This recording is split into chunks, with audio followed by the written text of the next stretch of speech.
Noong panahon siya ay hari, masigla kaniyang pagbati. Mahigpit ang hawak ng mga daliri, at ang lakad na may matuwid.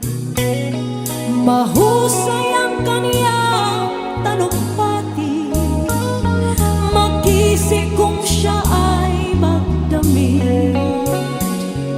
Malalim ang kaniyang pag-iisip, at lahat ay sa kaniya nakatitig.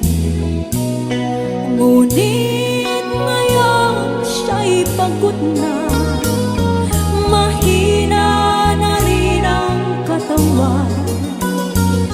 Pinagmamasdan na lamang sa bintana ang unti-unting pagdaloy ng ulan. At ang unang tanong sa umaga, kung ano ang kaniyang nagawa sa paglipas na 70 taon, nang siya'y malakas at bata pa. Ibinabasa, come on! Si Lolo Jose, yeah. Si Lolo Jose ay matanda na, ngunit mahal ko pa si Lolo Jose.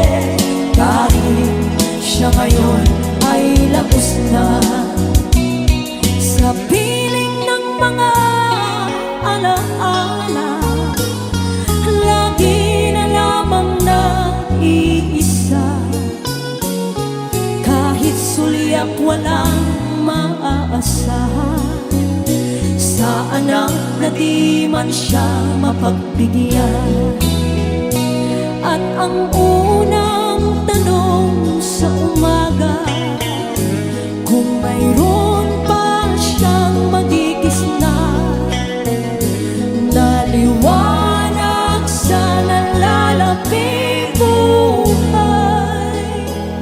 Ngayon siya'y matanda at laos na.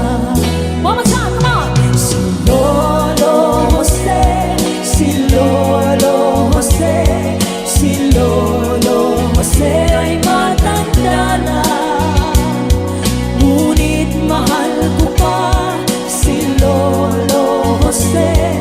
Kahit siya ngayon ay laos na, sa dilim ng kaniyang pag-aasa, maghapon na lang nakabantay.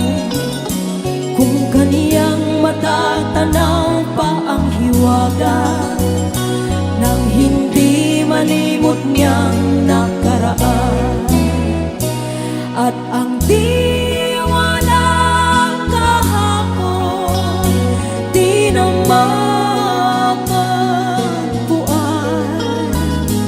at ang sinag ng umaga di na ng